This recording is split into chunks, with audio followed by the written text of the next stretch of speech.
There was clearly, a number of U.S. attorneys were claiming that they were politically targeted, being pressured. It may well be that this case of Siegelman, the former governor, fits that pattern. One of the things that the story explained was that one of the U.S. attorneys in Alabama pursuing the case was the wife of the campaign manager of Siegelman's opponent, Bob Riley, the Republican in the race against Siegelman. So that's a pretty clear conflict of interest right there. And then they had Republican operatives from Alabama saying Rove wanted basically dirty pictures of Don Siegelman in an affair, but he wasn't having an affair. And then he pressured U.S. attorneys to go after him, whether right or wrong. And if that's true, did Newsweek make a mistake in hiring Rove? Is he too tainted by these scandals? Oh, boy. Look, obviously this has been a question raised about Rove from the start.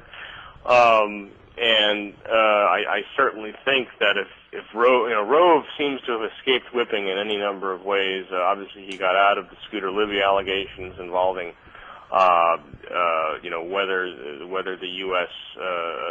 sought to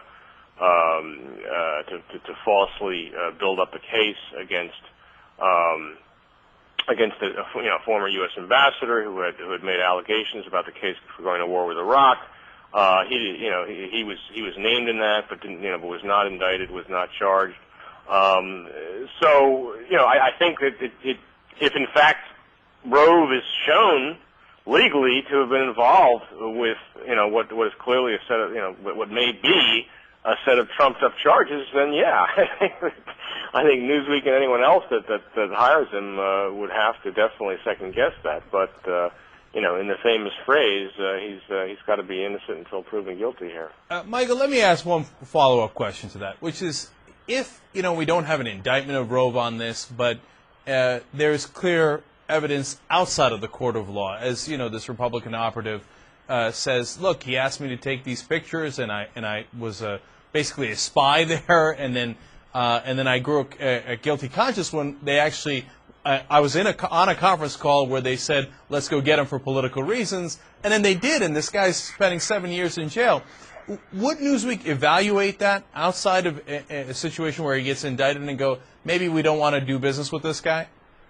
I would hope so, Cenk, but that's kind of above my pay grade. I think there are a lot of people, journalists in Washington, who question the hiring of Rove.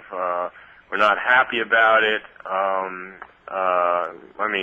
Some people say he's actually turned out to be a half-decent columnist for the right. I certainly would hope that we would reevaluate that on the basis of this. But I think that everyone would have to independently. We would have to independently look into these charges that 60 Minutes raised. Yeah, absolutely.